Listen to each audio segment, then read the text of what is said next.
আসসালামু আলাইকুম রহমতুল্লাহি ওয়া বারাকাতুহু। প্রিয় হবু শিক্ষকবৃন্দ, সবাইকে স্বাগত জানাচ্ছি। আজকের এই ভিডিওতে আমরা বিষয়ভিত্তিক জেলার শূন্যপদের তালিকা আপনাদের সামনে তুলে ধরার চেষ্টা করব। যারা এনটিআরসি পঞ্চম গণবিজ্ঞপ্তিতে আবেদন করে শিক্ষক হওয়ার অপেক্ষায় আছেন, আপনাদের স্বার্থে এই ভিডিওটি করা। তো আপনি দেখে নিতে পারেন আপনার নিজ জেলা এবং পার্শ্ববর্তী জেলায় আপনার বিষয়ে কতগুলো শূন্যপদ রয়েছে। আমরা এই ভিডিওতে সেটি দেখাবো।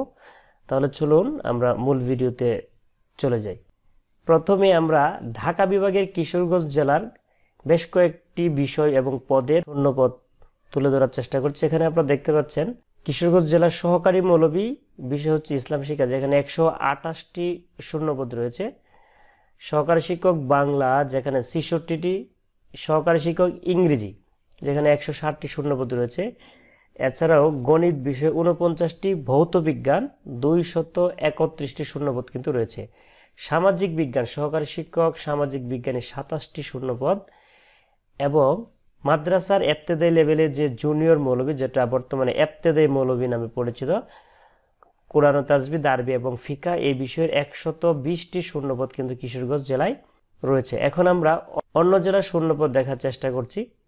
দেখুন, ঢাকা বিভাগের ঢাকা জেলার যে শূন্যপদ, এটি আপনাদের সামনে তুলে ধরা হচ্ছে। ইসলাম শিক্ষা সহকারী মৌলভী 128, সহকারী শিক্ষক বাংলা 87, সহকারী শিক্ষক ইংরেজিতে 122টি শূন্যপদ কিন্তু রয়েছে। এছাড়া গণিত বিষয়ে 82, ভৌত বিজ্ঞান 152, সামাজিক বিজ্ঞান 47, কোরআন এবং তাজবিদ অর্থাৎ জুনিয়র মৌলভী ইবতেদায়ীর 89টি শূন্যপদ কিন্তু রয়েছে। আমরা এখন ঢাকা বিভাগের ফরিদপুর জেলায় শূন্যপদ দেখার চেষ্টা করছি।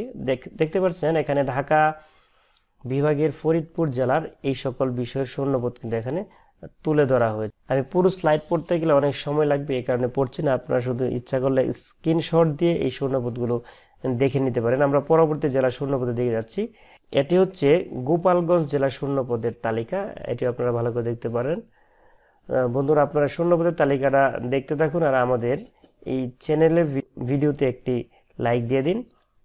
এখন আপনাদের সামনে আমরা তুলে ধরছি মাদারীপুর জেলার শূন্যপদের তালিকা। এটা হচ্ছে মাদারীপুর জেলার এই সকল বিষয়ে শূন্যপদের তালিকা এখানে আপনারা দেখতে পাচ্ছেন। আর এই ভিডিওটি যদি আপনারা শেষ পর্যন্ত দেখতে থাকেন, ঢাকা বিভাগের কোন জেলায় সবচেয়ে বেশি শূন্যপদ রয়েছে এই ভিডিওর শেষের দিকে কিন্তু আপনারা দেখতে পাবেন। আপনাদেরকে একটি রিকোয়েস্ট করবো, আমাদের চ্যানেলটি সাবস্ক্রাইব করবেন এবং ভিডিও নিচে একটি লাইক দিবেন। পুরো স্লাইড পড়তে গেলে কিন্তু অনেক সময় লেগে যাবে, সো আমি পুরো স্লাইড পড়ছি না, আপনাদেরকে প্রতি জেলার এই শূন্যপদগুলো এখানে স্লাইড আকারে একসাথে তুলে ধরছি।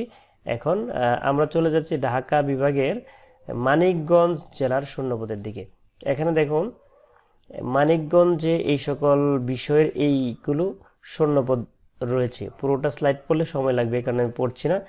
এখন আসুন মুন্সিগঞ্জ জেলা কতগুলো শূন্যপদ রয়েছে আমরা একটু দেখার চেষ্টা করি। এটি হচ্ছে মুন্সিগঞ্জ জেলার এই সকল বিষয়ের এই সকল পদের শূন্যপদের তালিকা। আমরা এখন আপনাদেরকে দেখাবো নারায়ণগঞ্জ জেলার শূন্যপদের তালিকা, অর্থাৎ শূন্যপদের সংখ্যা।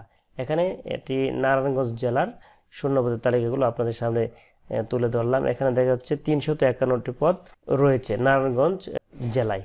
এটি হচ্ছে নরসিংদী জেলার শূন্যপদের তালিকা, যেখানে এই কয়েকটি বিষয়ের মোট 433টি শূন্যপদ রয়েছে। আমরা এখন আপনাদেরকে দেখাবো রাজবাড়ী জেলার শূন্যপদের তথ্য। এখানে দেখুন শূন্যপদ ইসলাম শিক্ষা 70, বাংলায় 31, এই সকল বিষয় আপনি একটু দেখে নেবেন এবং চাইলে স্ক্রিনশট দিয়ে কিন্তু দেখে নিতে পারেন। এখন আপনাদের সামনে আমরা তুলে ধরবো ঢাকা বিভাগের শরীয়তপুর জেলার শূন্যপদ। এটি হচ্ছে শরীয়তপুর জেলার শূন্যপদ। এখানে টোটাল শূন্যপদের সংখ্যা 393। এই কয়েকটি বিষয়ে 393টি শূন্যপদ রয়েছে। এখন আমরা চলুন আপনাদের সামনে তুলে ধরি ঢাকা বিভাগের কোন জেলার সবচেয়ে বেশি শূন্যপদ।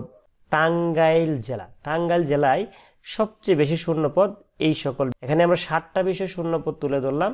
এই 7টা বিষয়ে তুলনামূলক দেখা গেছে ঢাকা বিভাগের মধ্যে টাঙ্গাইল জেলায় সবচেয়ে বেশি শূন্যপদ। এখানে 1155টি শূন্যপদ কিন্তু রয়েছে এই সকল বিষয়ে। সো বন্ধুরা, এই ভিডিও যদি আপনাদের কাছে ভালো লাগে এবং ইনফরমেটিভ মনে হয়, অবশ্যই আমাদের চ্যানেলটি সাবস্ক্রাইব করে আমাদের সাথে থাকবেন।